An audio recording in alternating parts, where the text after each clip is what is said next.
In Hong Kong, HSBC is untouchable.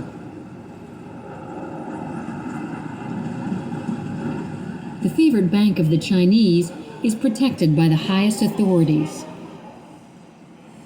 It has always been one of the pillars of local power.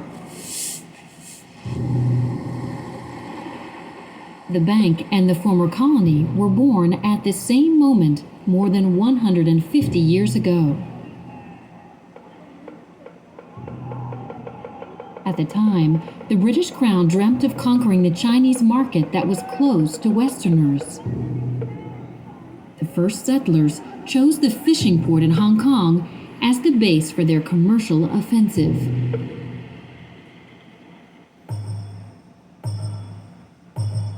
The British began trading opium, destined for the Chinese market.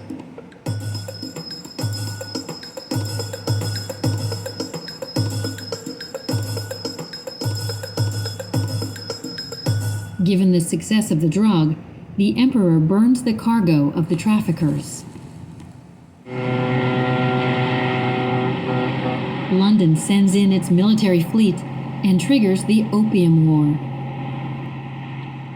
The Chinese capitulate, and the British gain possession of Hong Kong for 99 years.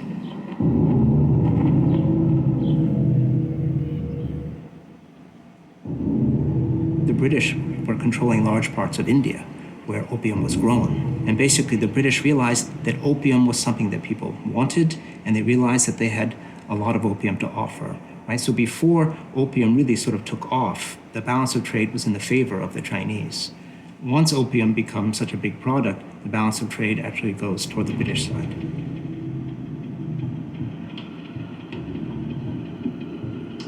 The opium trade has its golden age, and the settlers need a bank. They create HSBC, the Hong Kong and Shanghai Banking Corporation.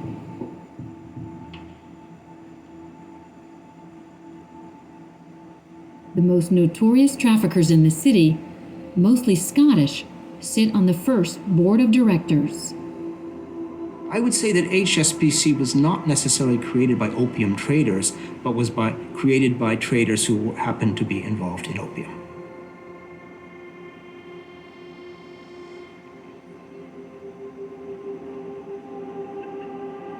In Hong Kong, HSBC takes power. It prints the local currency, finances the construction of the city, and serves the interest of Her Majesty in the Far East.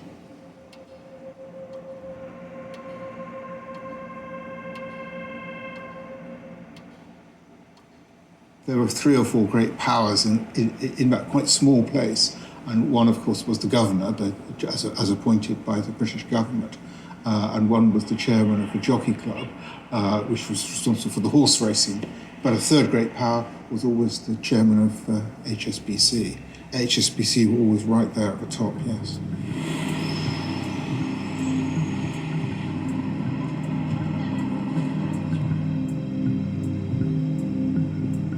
HSBC has never changed its DNA.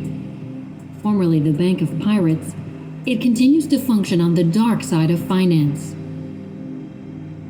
The only difference is, it no longer operates only in Hong Kong. The bank has become a global empire.